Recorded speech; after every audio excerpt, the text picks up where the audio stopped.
ஓம் சாந்தி. அவ்யக்த சமிகை 31 मार्च 2026 बाप दादा புரிய வைக்கிறாங்க. जिस समय कोई भी परिस्थिति आए तो बाप को साथी बना लो तो अनुभव करेंगे कि मैं अकेला नहीं हूँ. அப்ப என்ன சொல்றாரு பாபா, ஏதாவது ஒரு சூழ்நிலை வருதுன்னா அந்த நேரம் நீங்க பாபாவை கூட வச்சுக்கோங்க. விஷயத்தை சொல்ல போனா நம்ம எப்பவுமே பாபாவோட இருக்கிறோம்.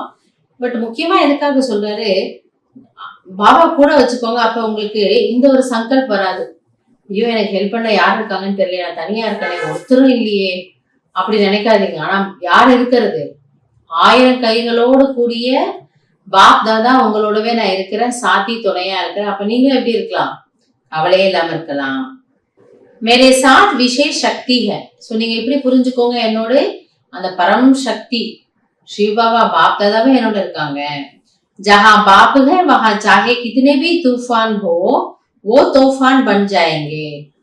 ஆக எங்கு தந்தை இருக்கின்றாரோ, எங்கு பாபா இருக்கின்றாரோ அங்கு புயல் போன்ற விஷயங்கள் கூட என்னவாக ஆகிவிடும், பரிசாகிவிடும்.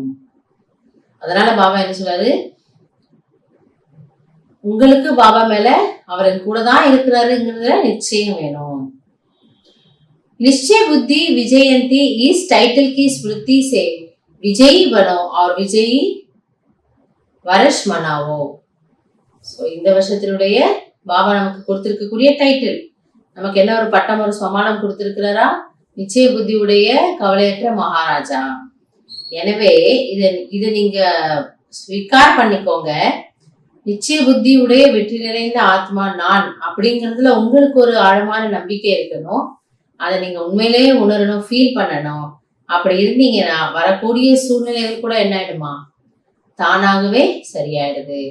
அப்ப நீங்க இந்த வருஷத்தை, இந்த முழு வருடத்தை என்னவா கொண்டாடணுங்கிறார் பாபா, முக்திக்கான வருடம், நிச்சய புத்திக்கான வருடம், வெற்றிக்கான ஒரு வருடம் அப்படி நீங்க புரிஞ்சுக்கோங்க.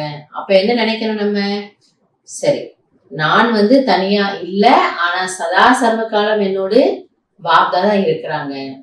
அதனுடைய ஆதாரத்துல நம்ம என்ன பண்ணிடுவோம், வெற்றி அடைஞ்சிடுவோம். கல்ப கல்பமாக வெற்றி அடைந்த ஆத்மாதாங்கிறது உங்களுக்கு ஃபீல் ஆகும். நல்லது. ஓம் சாந்தி.